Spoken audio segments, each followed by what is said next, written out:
ਦੋਸਤੋ ਅਸਲਾਮ ਵਾਲੇਕੁਮ। ਮੈਂ ਲਿਆਕਤ, ਤੁਸੀਂ ਵੇਖ ਰਹੇ ਹੋ ਮੇਰਾ YouTube ਚੈਨਲ। ਪਿਛਲੇ ਦਿਨਾਂ ਦੇ ਵਿੱਚ ਫਰੂਕਾ ਸ਼ਹਿਰ ਦੇ ਵਿੱਚ ਨਾ ਇੱਕ ਵਾਕਿਆ ਹੋਇਆ ਹੈ ਜਿਹਦੇ ਵਿੱਚ ਮੁਹੰਮਦ ਤਲਾ ਨਾਮੀ ਲੜਕਾ ਸੀ, ਬਿਲਕੁਲ ਛੋਟਾ ਜਿਹਾ, ਛੋਟੀ ਉਮਰ ਸੀ, ਫਸਟ ਈਅਰ ਦਾ ਸਟੂਡੈਂਟ ਹੈ ਸੀ, ਤਹਿਸੀਲ ਸਾहिवाल ਪੰਜਾਬ ਕਾਲਜ ਦੇ ਵਿੱਚ ਉਹ ਪੜ੍ਹ ਰਿਹਾ ਸੀ। ਸ਼ਾਮ ਨੂੰ ਤਿੰਨ ਅਵਾਰਾ ਲੜਕੇ ਆਏ ਨੇ ਜਨਾਬ, ਉਹਨੂੰ ਮਿਲਣ ਦੇ ਬਹਾਨੇ ਲੈ ਗਏ ਨੇ। घर ਦੇ ਵਿੱਚ ਉਹਨਾਂ ਨੇ ਇਹ ਦੱਸਿਆ ਕਿ ਇਹ ਕਿਤਾਬ ਲੈ ਕੇ ਆ ਰਿਹਾ ਹੈ।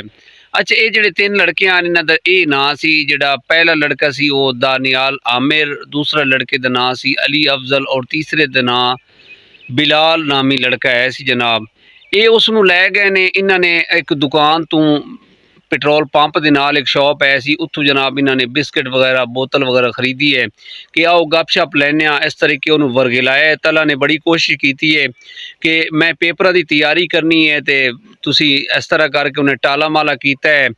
दानियाल ਨੇ ਉਹਨੂੰ ਜਨਾਬ ਬਾਜ਼ੂ ਵਿੱਚ ਫੜਿਆ ਹੈ ਕਿ ਕਹਿੰਦਾ ਯਾਰ ਗੱਪ ਲੈਂਦੇ ਹਾਂ, ਅੱਧਾ ਇੱਕ ਘੰਟਾ ਜਿਹੜਾ ਹੈ ਨਾ ਉਹ ਸਾਨੂੰ ਟਾਈਮ ਦੇ ਤੇ ਫਿਰ ਅਸੀਂ ਤੈਨੂੰ ਛੋੜ ਦਿਆਂਗੇ ਜਨਾਬ। ਉਹ ਉਹਨੂੰ ਸਜੋਕਾ ਰੋਡ ਤੇ ਜਨਾਬ ਲੈ ਗਏ ਨੇ। सेम एरिया सी, सेम सी, तकरीबन बड़ा बयाबान एरिया सी जनाब। उत्थे उन्होंने गपशप शुरू कर दी है। जदों जाता है कि टाइम ज़्यादा हो गया है, उन्हें कोशिश बड़ी की है कि यार मैनू घर जान दो, तुहाडी मेहरबानी, मेरे माँ प्यो इंतज़ार कर रहे हैं।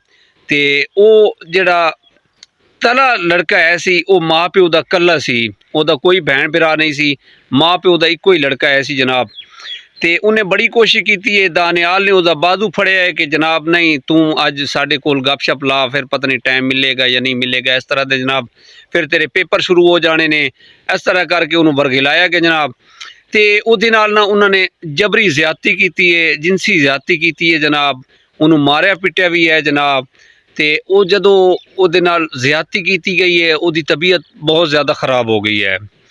दानियाल ने दोस्तों के नाल मशवरा किया है, बिलाल नाल ते अफजल दे नाल कि यार हुण इहदा की करिए। अगर ये जनाब घर चला गया तो इन्हें तो साड़ी गल दस देनी कि मेरे नाल इन्होंने ज्यादती की है, तो फिर जनाब साढ़े नाल तो बहुत बुरा होना है।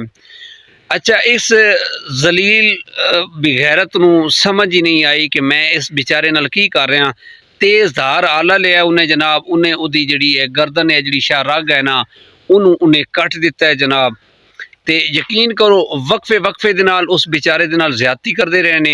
जदों ये अपना पकड़े गए ने ना, उन्होंने सारी गल्लां मनियां ने कि ऐसा उस नाल जुल्म कीता है उस तला मासूम लड़के दे नाल। ते मासूम लड़का यकीन करो माँ प्यो दा कल्ला सी, पिछे माँ प्यो नूं तलाश कर रहे ने, इधर पुछ इधरों पुछ। तो रात नूं ना उन्होंने बजाए उन्होंने ट्रीटमेंट कराण दे उहदे नाल ज्यादती तिन्हां लड़कियां ने की है। फिर उन्होंने मार के ना सुट के नस गए ने जनाब। सुबह बंदियां ने देखा है तो एक लावारिस लाश जदों उन्होंने वेख्या ना, तो यकीन करो एक कोराम मच गया है फरूका शहर दे विच। जिस बंदे ने देखा है तो उन्होंने इतना एक अरमान लगा है कि एक छोटा मासूम लड़का जनाब, इसकी उतनी उम्र ही नहीं सी कि उसनूं बड़ी बेदर्दी दे नाल मार दिता गया है जनाब। ए जनाब 15 ते कॉल चली, पुलिस ने पोस्टमार्टम का डेड बॉडी जी THQ शिफ्ट की थी। फिर अच्छा, पुलिस नूं कुछ बंदे ने दस्या कि इस नामी लड़का जड़ा नहीं वो इनू बुला के लै गया घरों। तो ए टाइम सी सारी उन्होंने स्टोरी पुलिस नूं दसी जनाब। तो थाना दरखाना वाले दी पुलिस है सी जनाब। तो फिर उन्होंने जनाब ना बात सुनने च आ रहा है कि मुकाबला होया पुलिस का और उस दानियाल आमिर का, उहदे कोल एक असला है सी। तो बात सुनने च आ रहा है कि उन्होंने अपने दोस्तों ने ना मार दिता गया।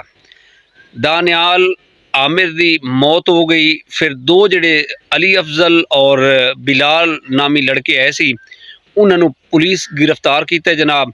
जदों पूछगछ हुई है, सारी तहकीक हुई है, फिर सारी उन्होंने स्टोरी सुनाई है जनाब। फरूका शहर दे विच सोग दा आलम सी, वर्कशापां बंद हो गई। ताजरान ने जनाब, अंजमन ताजरान का जोड़ा सदर है सी, उन्हें सारी मार्केट बंद करा दी और अपील कर दी कि इंसाफ मिलिया जाए, तलहा दे वालिदैन नूं इंसाफ मिलिया जाए। और उसका नमाज जनाजा विच हज़ारों लोगों ने शिरकत की थी।